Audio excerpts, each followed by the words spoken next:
Hi, everyone. This is Christine Thompson with Baird and Warner doing my weekly update on what's happening in the Naperville market. And I'm going to skip right to the screens that I want to share so that way you can start hearing the information. All right. So I have all my contact information here if you ever need anything. And I'm going to have a screen up right at the end of the video, too. So that way, if you need to find me, you know how to. You can call or text me at that number. You can email me or even go to my website and reach out to me that way. All right, enough of that, enough of the housekeeping. Let's get to the fun stuff. So last time I did this was in July. I had a couple weeks off of business and super busy. So today I'm back. All right. And so back in July, this is what I reported, that between new and privates, there were approximately 100 listings going on. I can't say that all the private listings were allowing showing, so a little bit less than that. And then we saw 63 under contract. So what it's saying is that more homes were sitting on the market than going under contract. Today, or just a few days ago, I pulled this number. Between new and private, we got about 90, and then under contract, 47. So even probably a bigger gap between what's active on the market and what's going under contract. So we're seeing a little bit of a spread, you guys. List price in Naperville average was $635 back in July, and homes going under contract $604. Okay, so a little bit lower. And then what's really getting attention in August are homes in the 500 range, active homes at 530 that are still on the market, and then what's going under contract is 501. So obviously buyers are being a little bit more budget wise shopping in Naperville.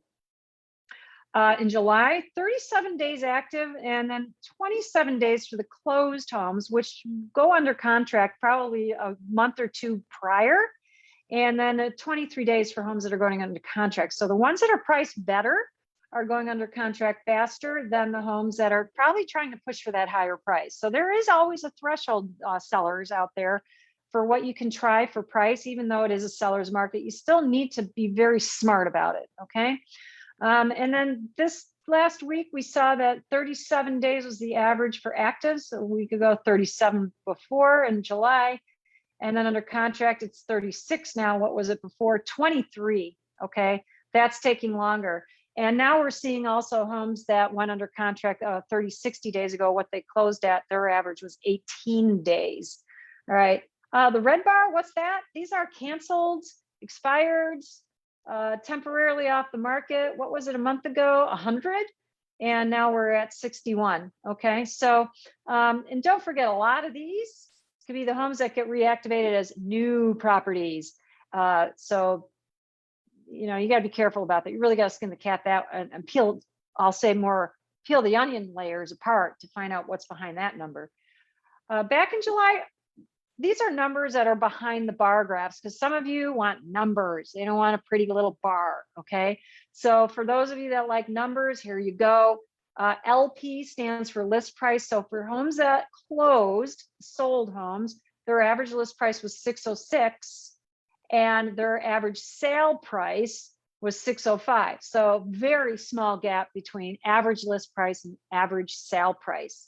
This month, we see the average list price for sold homes was at 528 about, and the average sale price 526. So we're seeing a little bit more of a difference between list price and sale price, So that's kind of indicating, is it getting a little bit softer in the seller's market? This is another way of looking at the market. How many showings are happening at a house or per listing over the weekend? Now, these numbers are pulled from the Showing Time, who handle scheduling most of the showings that are out there. So it's a great way to collect data, not from just one brokerage, but from all the brokerages across that have listings and getting showings on their listings. So back in early July, 3.19. I know the first week of July was low because of July 4th, and then it picked up to 3.9. But then, it dipped 2.12, and then really dipped here, July 26, swung up a little bit, but then, down a little bit again. So we're seeing a little bit more spread between list price and sale price. We're seeing lesser showings on average. per listing on the weekends, and we are seeing a little bit longer time on the market. All right. So all of these are indicators suggesting we're moving away from the frenzy. All right. It's still a seller's market. Now, I like to look at this. This is an overall picture. The market action index needle back on July 19th for all of Naperville, it was at 53, but now it's at 52. Just another indicator showing market is, it's softening a little bit, you guys. Okay, so if you're a seller, really jump on this, get on the saddle here and start getting your house on the market. And then, hey, what's happening with interest rates? Because this can affect buyers' mentality too. 30-year fixed conventional with APR, it's 3.2. That was the average in July. And then FHA was 3.45.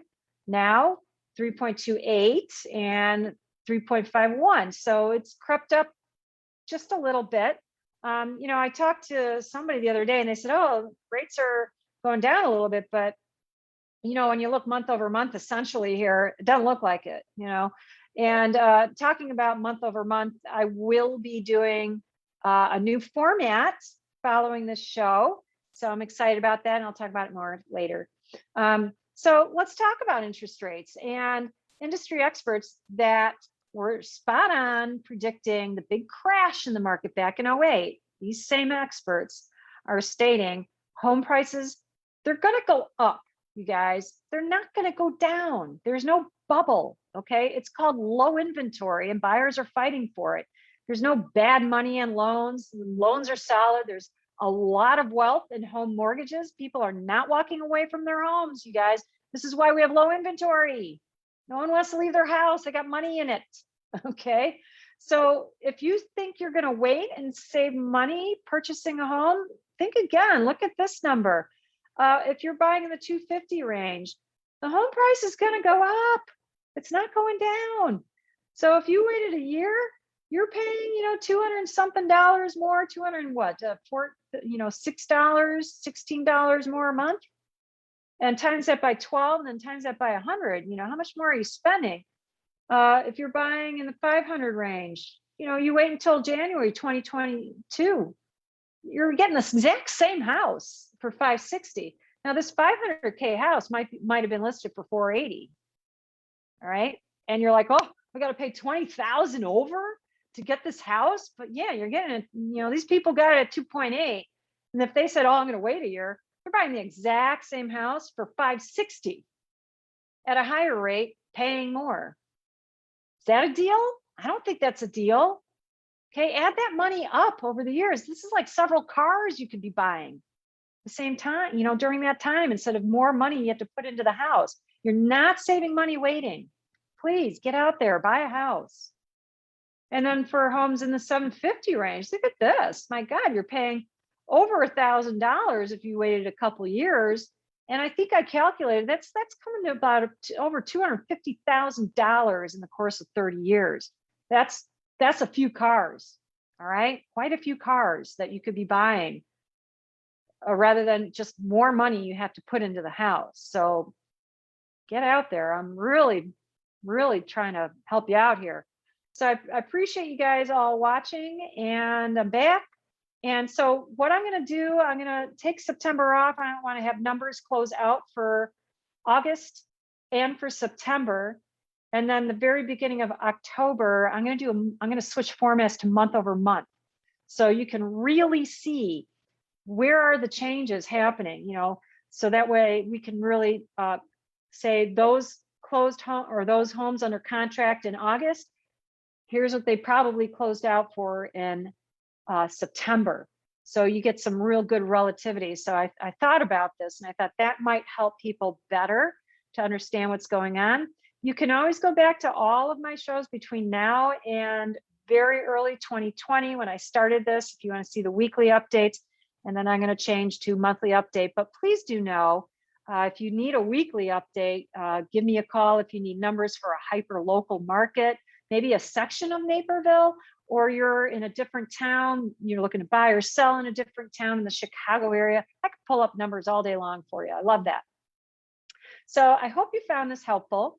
And I really appreciate you taking time to watch this. And please do share this with anyone you know that is kind of wondering what's happening on the market, or they think they really know what's going on in the market. Just say, well, why don't you check out that show just to see if it's aligned with what you think you know about the market from what you're hearing from other people. Because I have no motive here. I just want to share information with you guys so you can have a clear understanding and be educated when you're making decisions, real estate related. Okay. So again, thanks for watching. Be sure to like and love, my little shows, and share it with other people on your posts. If you're doing social media, I really appreciate it, because I just want to get the word out. Okay. Thanks so much, you guys. And you all have a great day. Bye-bye.